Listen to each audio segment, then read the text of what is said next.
It's Tim Tebow time. What's going on, guys? I'm Dustin. Welcome to Fantasy Smack Talk. All you Denver fans that kept chanting his name, putting up billboards about him, you're gonna get your wish. Tebow looked pretty good after a rocky start after he came into the game, but I think he will fully be the starting quarterback after their bye. And here's the deal. I'm not gonna sit here and say that Tebow's gonna lead the Broncos to many Super Bowls, but he's gonna get some fantasy points, whether it's with his legs or his arm. He's fun to watch. I'm a believer. I think he's a must-add in all leagues, depending on your situation with your quarterbacks. But there's at least one team in every league that could use a Tim Tebow on their team for at least a quarterback too. I'm buying Tim Tebow. Next, Victor Cruz, another great game.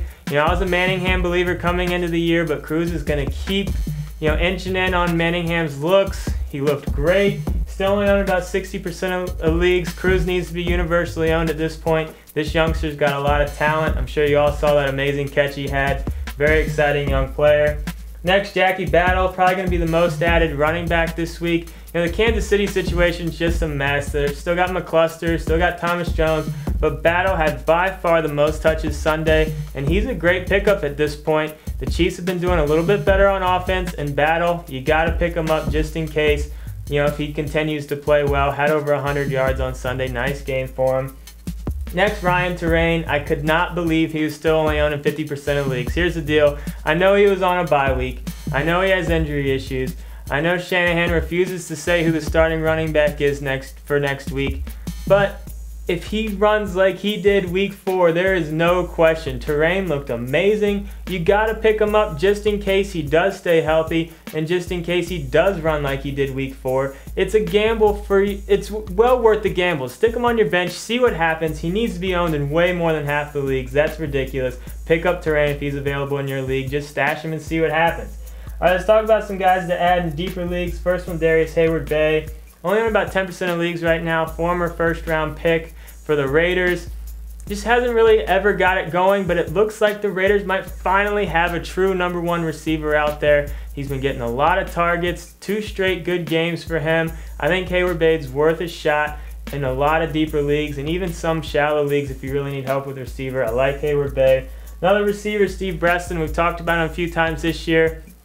Like I was saying earlier, the Chiefs offense has looked a little bit better, and with all the attention on Bo, Breston's going to get a lot of single coverage. 2 touchdowns week 5. That was nice for him. I think he's worth a look moving forward. Got some more receivers for you. Greg Little coming off the bye. The Browns just announced that he is going to be in their starting lineup. This is a big step for this young receiver. Another rookie receiver with a lot of talent. I actually really like Greg Little in deeper leagues. I think he's the best receiver on that team, and I think he will be the only fantasy relevant person to own in the passing game for the Browns. I like Greg Little moving forward. And my favorite receiver that's owned in less than 10% of leagues is Damian Williams for Tennessee.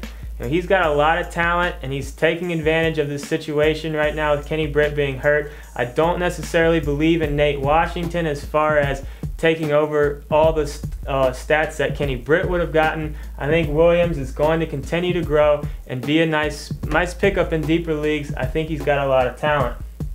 All right, we got a couple of pick up and play defenses for you. How about them Bengals? Another solid week on D. Only on about 25% of leagues right now. They're going up against the Colts week 6.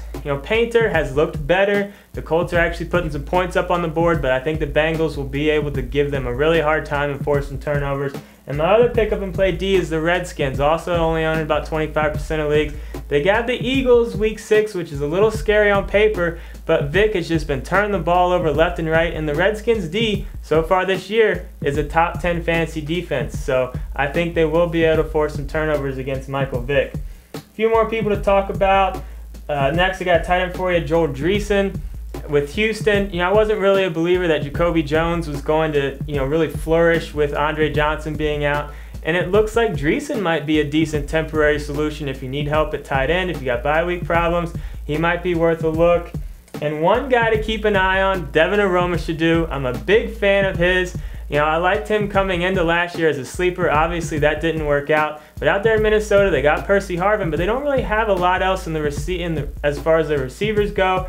He's very much a guy to keep an eye on, a guy to add in really deep leagues. But I think he will emerge as a nice compliment to Percy Harvin and maybe even the best wide receiver out there for the Vikings. Might be a bit of a stretch, but I like Aromashodu. At the very least, keep a very close eye on him.